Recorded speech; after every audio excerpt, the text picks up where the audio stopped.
característica maior muscular, Entendi. em que ele não consegue abrir a boca, ele tem um trismo. O trismo é um bloqueio na musculatura mastigatória. E eu posso ter as duas, que é mais comum. Uma DTM com características maiores articulares e musculares. Às vezes, uma característica do muscular, eu palpo um ponto gatilho, em masseter, e ele vai sentir uma irradiação em crânio, na face. Ele vai dizer, não, essa dor a minha é habitual, é familiar. Característica de uma dor miofacial, de uma DTM com característica muscular. Entendi.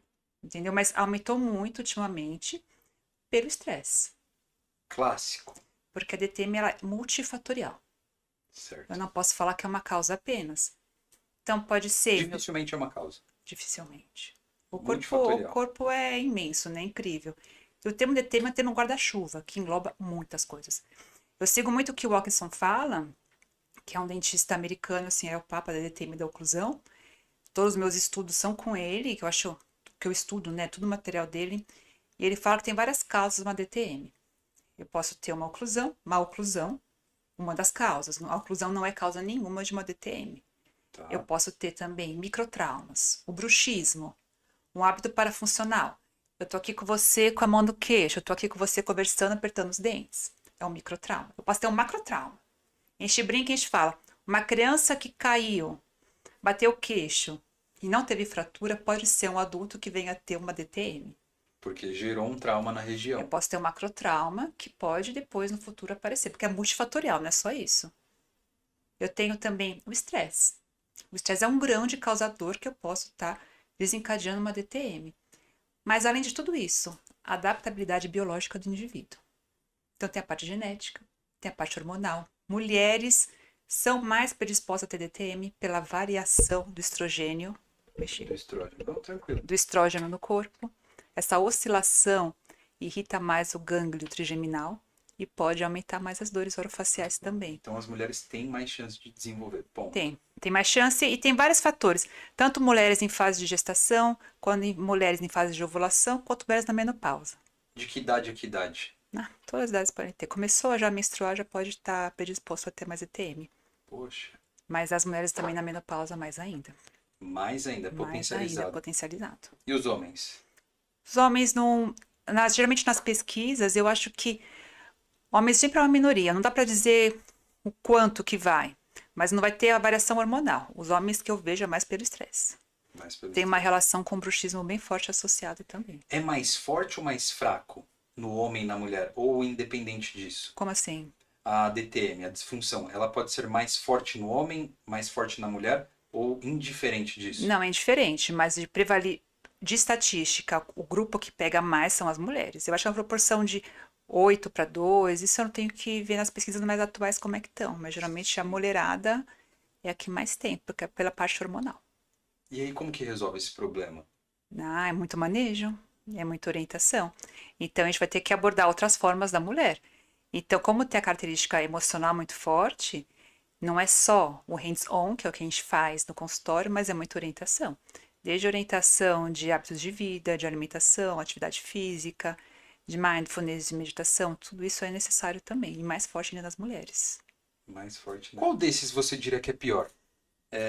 A falta de atividade física, hábitos que potencializam a DTM, como mordidas, tiques, a falta de sono. Qual desses você acha que é, tipo assim, o principal fator? A avaliação, a anamnese vai dizer. Cada caso é um caso. Cada caso é um caso. Primeiro, o paciente, porque, por exemplo, muitas vezes o paciente tem DTM e tem bruxismo. Ou o paciente também não tem bruxismo e tem DTM, que pode acontecer. Confunde bem. Confunde bem. Mas a DTM são aqueles clássicos que eu te passei, bruxismo. Isso que eu falei, de morder o lábio, de estar contraindo o tempo inteiro, é um bruxismo. Só que daí é um bruxismo de vigília. É uma atividade semiconsciente. Por quê? Se eu orientar e com os lembretes, você vai lembrar de não fazer. Isso é um bruxismo de vigília, mas a causa do bruxismo de vigília é central, é o estresse. A causa é o estresse, mas eu tento modular com meus manejos de orientação. Tá. Respiração, ênfase na expiração, movimento de tórax, por causa da musculatura suprainfraioide, a posição de língua, relaxamento orofacial, eu dou um montão de orientação. Sério, você teve mais casos na pandemia? Muito. Assim, como eu trabalho numa equipe com vários dentistas, o que teve de fratura do dente, quebrou restauração, perda de dente por trauma, porque eu posso perder um dente por trauma oclusal, por um apertamento. Então, tem pacientes, um que eu avaliei sábado agora, ele, tanto que ele traumatizou os dentes de apertamento, teve que fazer uma endodontia, e mesmo pós-endodontia ele perdeu os 2 dentes. E isso gera um paciente apertador, com uma perda de dimensão vertical, mas já é muito técnico agora para falar sobre isso. Tinha uma oclusão também que não ajudava muito. E um apertador estava já com 2 dentes, ausente 2 dentes, porque estava colocando processo de colocação de implante e começou a criar outros hábitos para poder fechar a boca e começou a traumatizar o dente anterior. Então esse precisa. E ele não tinha tanta dor na palpação muscular. E eu falei para ele, para mim, você precisa mais de fono do que de físio. Você precisa mais saber agora como fechar a boca enquanto não tem os dentes. E o dentista vai também ter que ia fazer reabilitação oral para dar uma apaziguada nos hábitos dele.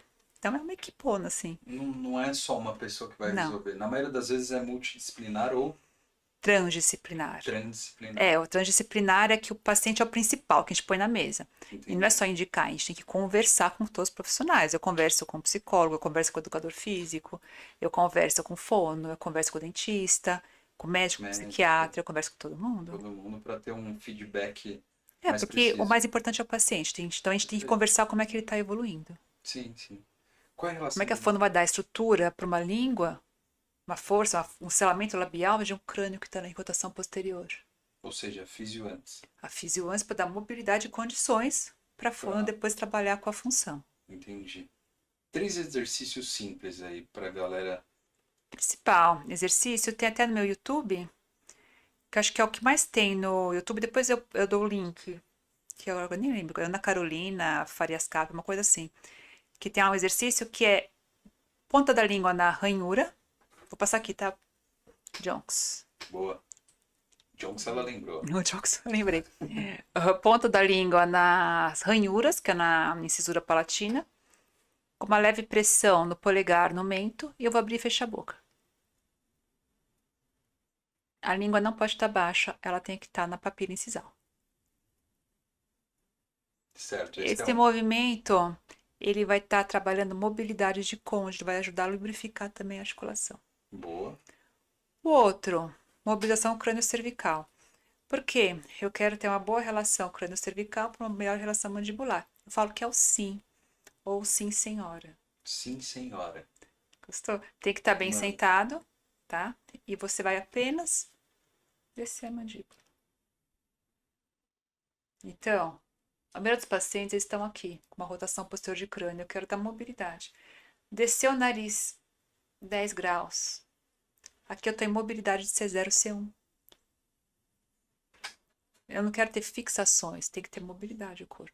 Então, sentir um desconforto. Mobilize aqui. Boa, esse é o segundo. O outro, O terceiro e último. terceiro e último, trabalhar a respiração. Boa, excelente. Esse é o mais fácil. Tem vários, mas daí já tem risco de fazer errado. Então eu gosto de estar com o paciente para orientar, porque é muito individual. Soltar o ar, a expiração tem que ser lenta e progressivamente, muita descida de peito, descida de costela e contração de abdômen em 3 tempos. Primeiro tempo abaixa o peito, segundo tempo fecha a costela e terceiro tempo contrai o umbigo. O umbigo lá nas costas. Boa. Mobilização de tórax. Por quê? Por causa do estresse, estou trabalhando diafragma e de quebra. Eu estou trabalhando inserção de musculatura infraioide. Boa.